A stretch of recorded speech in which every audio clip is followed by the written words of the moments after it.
De 1954 à 1962, l'Algérie entre dans la phase décisive d'un combat contre la domination coloniale.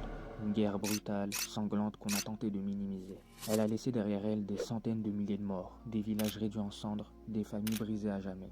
Cette guerre est l'aboutissement de 132 années de domination coloniale commencée en 1830. Une colonisation qui a arraché les terres, muselé les voix, étouffé les cultures et relégué tout un peuple à l'ombre de son propre pays. Très tôt déjà, la lutte se mène sur tous les fronts. Certains prennent les armes et organisent la résistance, d'autres choisissent la plume et la pensée pour éveiller une conscience nationale. D'autres encore, au-delà des frontières, portent la voix du peuple dans les arènes diplomatiques. Et sur les terrains de football, une autre forme de combat allait voir le jour. 1958, alors que la guerre fait rage, une idée prend forme à Tunis.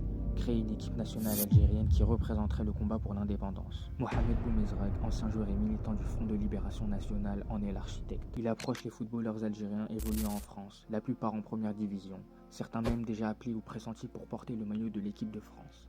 Parmi eux, Rachid Merloufi, vedette de l'AS Saint-Etienne, auteur d'un doublé en demi-finale de la Coupe de France en 1957. Également Mustapha Zitouni, défenseur de l'AS Monaco, déjà international français. Tous deux sont présélectionnés pour la Coupe du Monde 1958 qui se jouera en Suède et refuseront la sélection française pour rejoindre la cause algérienne.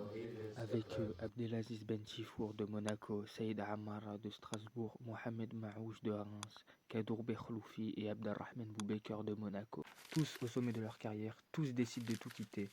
La France, les stades, les contrats pour répondre à l'appel de la nation. En avril 1958, leur départ crée un véritable séisme médiatique en France. L'équipe titre 9 footballeurs algériens portés disparus, et France Football consacre plusieurs pages à l'affaire. Les clubs annoncent la rupture des contrats et la FFF publie un communiqué dénonçant une action jugée contraire à l'éthique sportive.